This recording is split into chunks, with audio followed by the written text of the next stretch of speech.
जब घड़ी की सुइयां 3:40 पर ठहरती है तो यह सिर्फ एक संख्या नहीं होती, यह एक अदृश्य द्वार खुलने का संकेत होता है।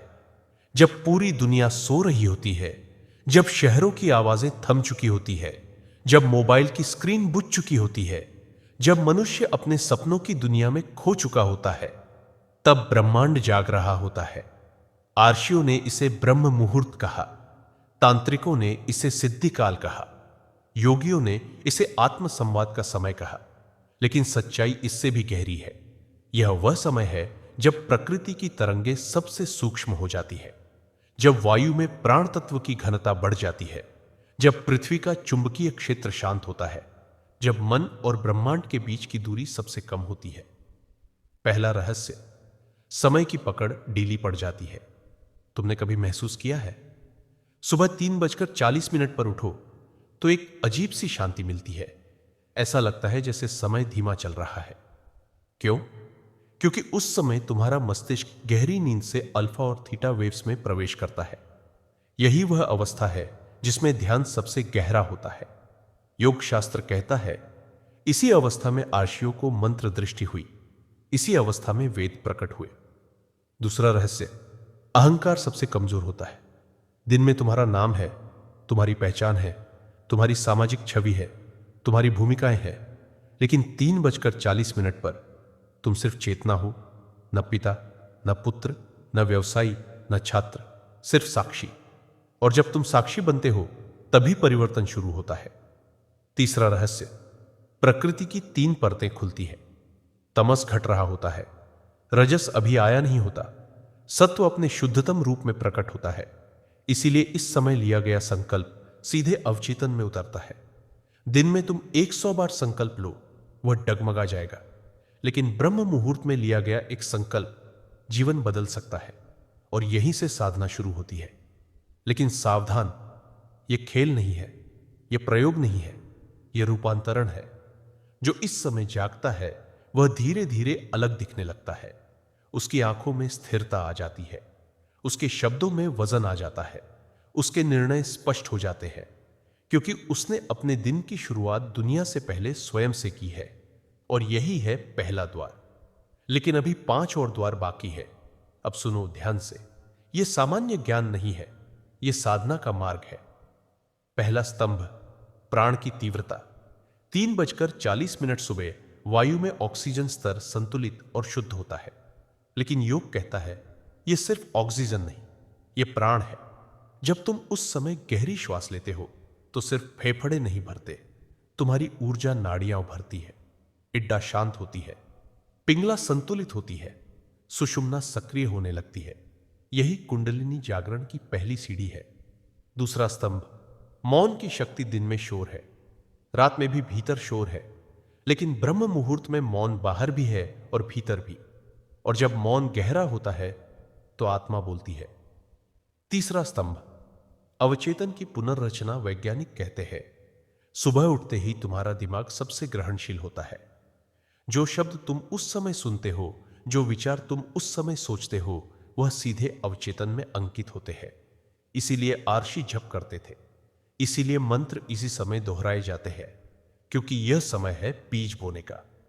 चौथा स्तंभ, इच्छा शक्ति की धार। नींद सबसे बड़ा आकर्षण है।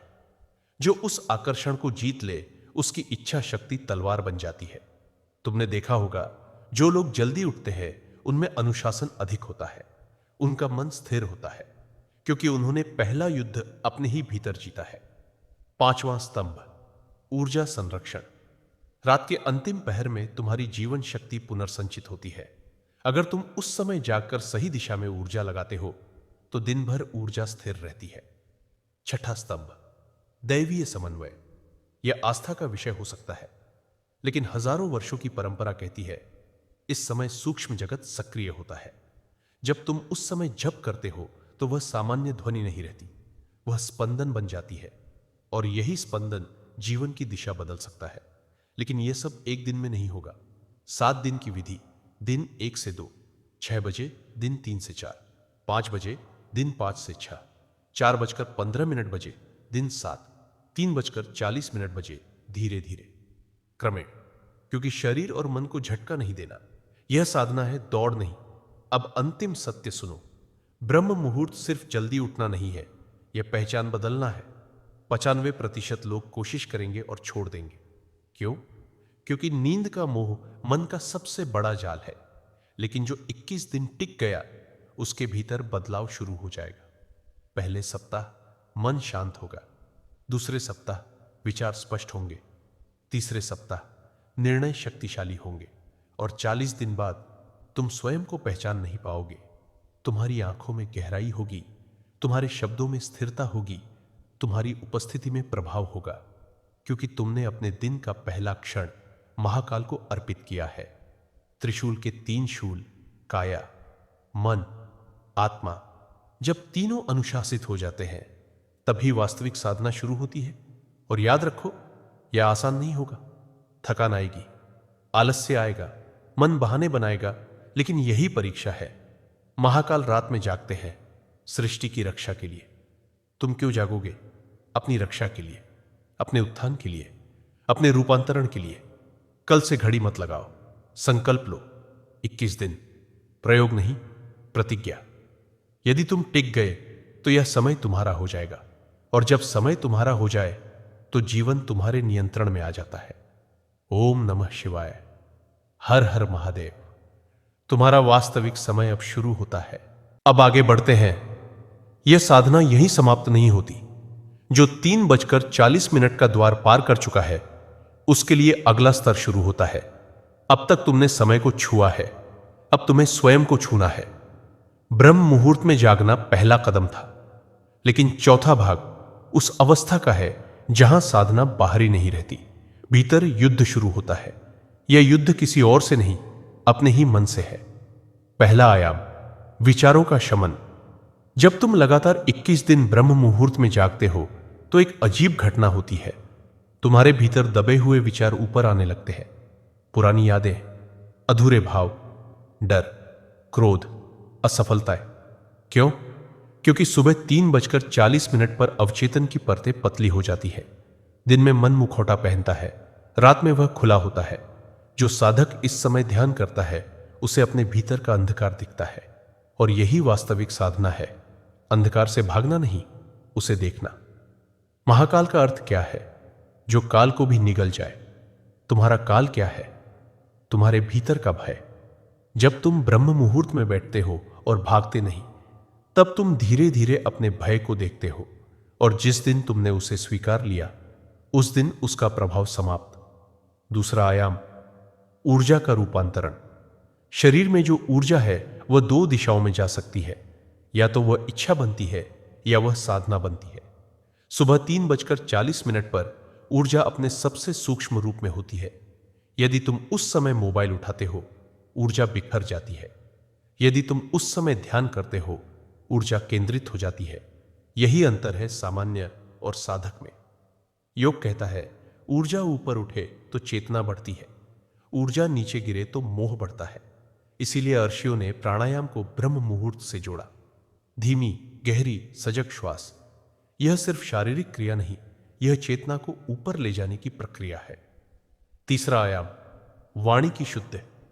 क्या तुमने देखा है, जो लोग सुबह जल्दी उठते हैं उनकी वाणी शांत होती है, क्योंकि ब्रह्म मुहूर्त में मौन का स्पर्श होता है। जब तुम उस समय जप करते हो, मंत्र सिर्फ शब्द नहीं रहता, वह कंपन बन जाता है। AUM नमः शिवाय। यदि दिन में 108 बार बोला जाए तो उसका प्रभाव सीमित होता है, लेकिन वही जप यदि ब्रह्म मुहूर्त में किया जाए तो वह सीधे हृदय पर अंकित होता है। क्यों? क्योंकि उस समय तुम्हारा मस्तिष्क बीटा वेव में नहीं, अल्फा अवस्था में होता है। अल्फा अवस्था रचनात्मकता, ध्यान, ग्रहणशीलता। इसीलिए कहा गया, सुबह की वाणी दिन का भाग्य तय करती है। चौथा आयाम, दृष्टि का परिवर्तन। साधना का सबसे बड़ा संकेत क्या है? तुम्हारी दृष्टि बदल जाती है। पहले तुम समस्याएं देखते थे, अब अवसर देखते हो। पहले तुम प्रतिक्रिया देते थे, अब निरीक्षण करते हो। पहले तुम हर बात में उलझते थे, अब शांत रहते हो, क्योंकि तुमने दिन की शुरुआत अराजकता से नहीं, शांति से की है।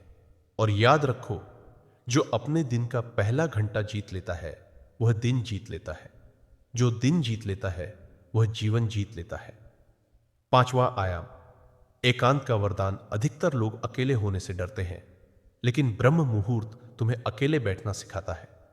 जब तुम लगातार बैठते हो तब तुम्हें महसूस होगा कि अकेलापन शत्रु नहीं है, वह गुरु है। एकांत में तुम अपनी असली आवाज सुनते हो।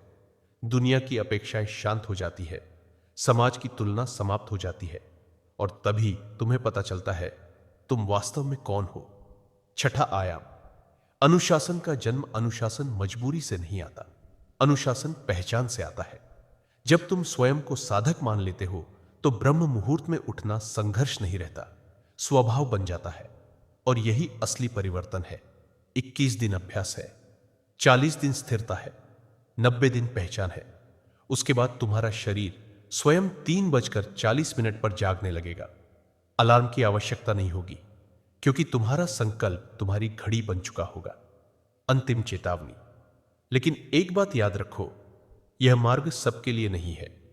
जो सिर्फ उत्साह में शुरू करते हैं वे कुछ दिन में छोड़ देंगे।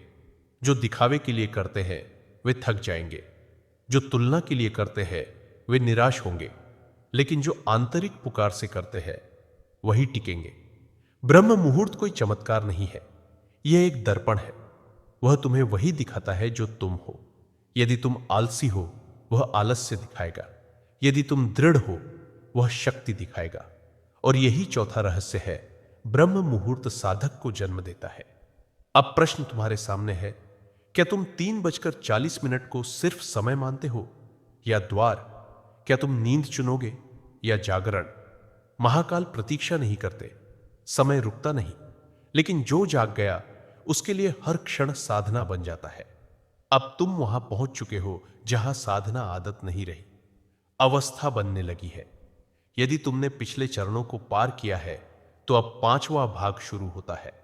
यह सबसे सूक्ष्म, सबसे गहरा और सबसे निर्णायक चरण है। अब तक तुमने समय के भीतर साधना की, अब साधना तुम्हें समय के पार ले जाने लगेगी।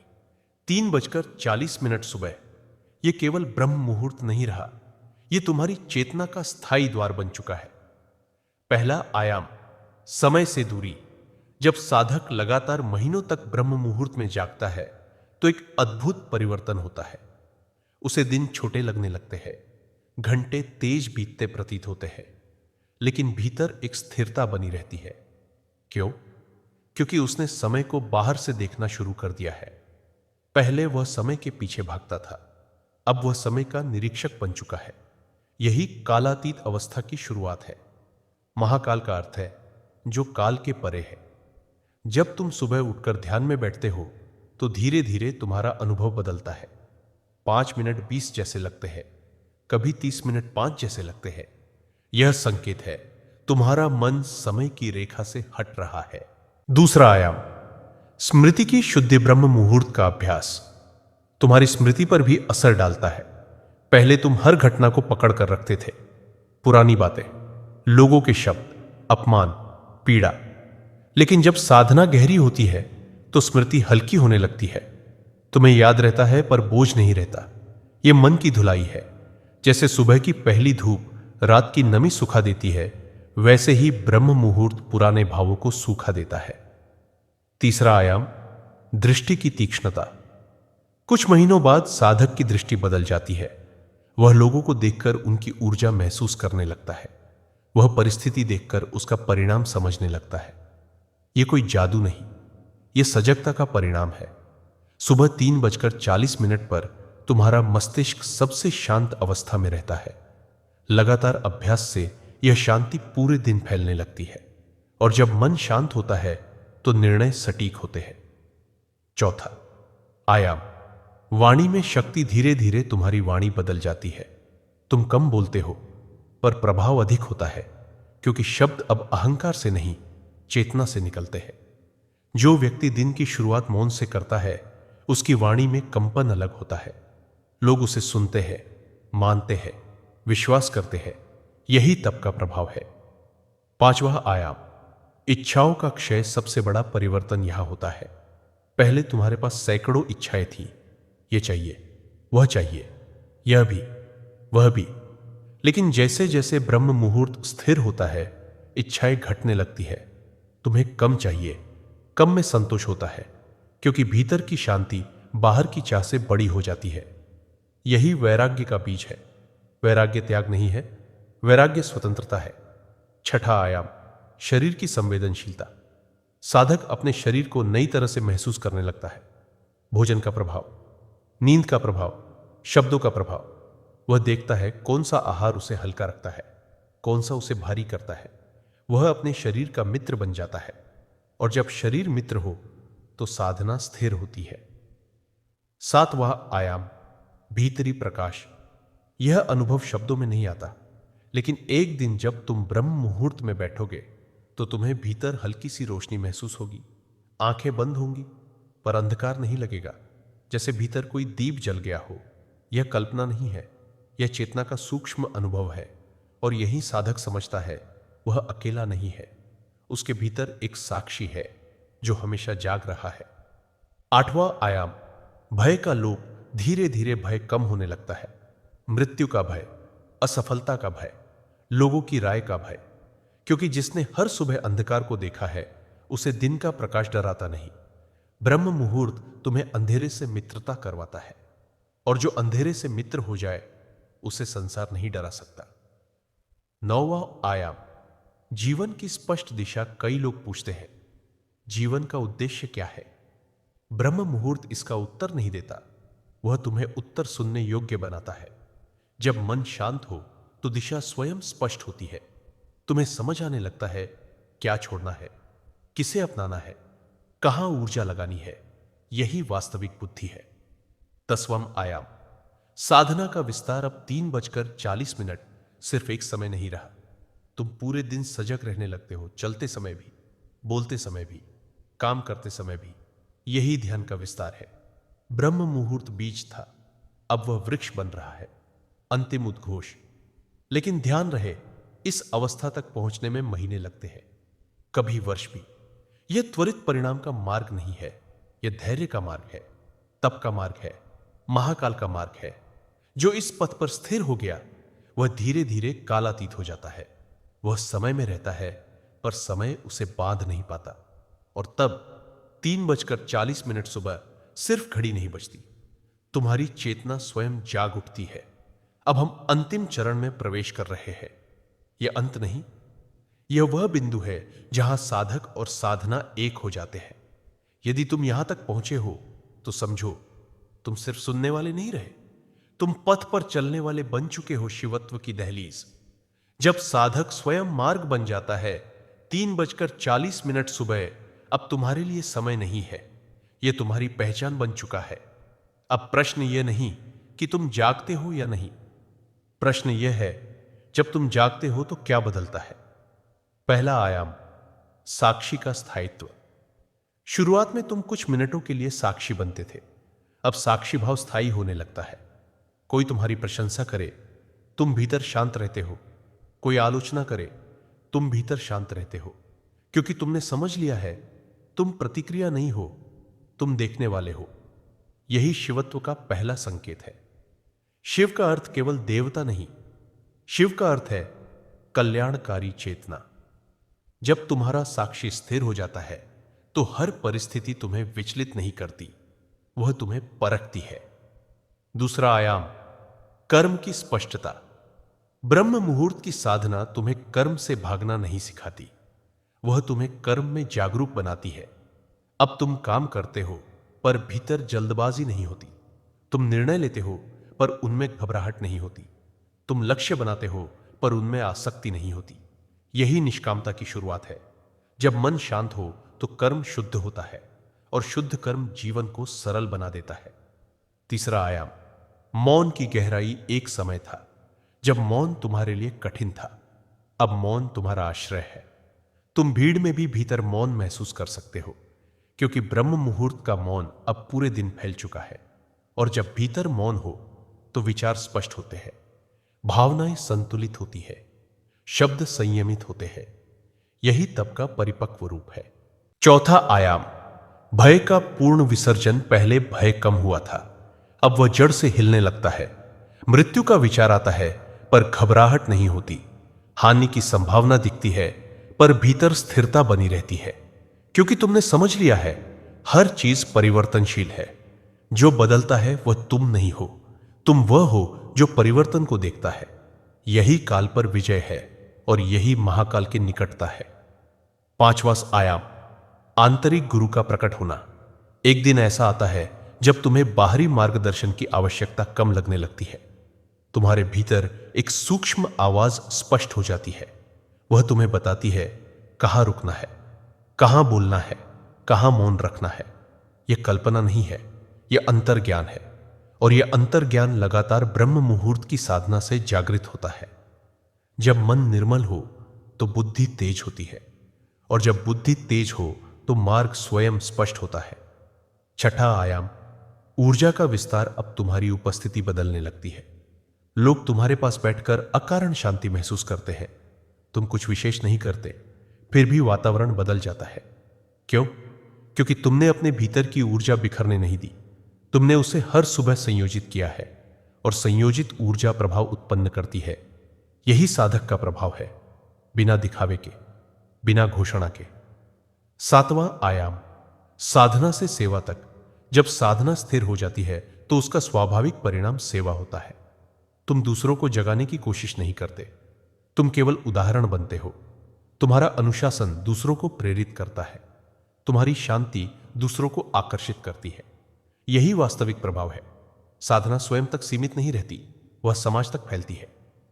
आठवां आयाम, शिवत्व की झलक। शिवत्व का अर्थ क्या है? पूर्ण संतुलन, पूर्ण सजगता, पूर्ण करुणा। जब तुम ब्रह्म मुहूर्त में जागते हो तो तुम धीरे धीरे इन तीनों को अपने भीतर जगाते हो। संतुलन, क्योंकि तुम अनुशासित हो। सजगता, क्योंकि तुम साक्षी हो।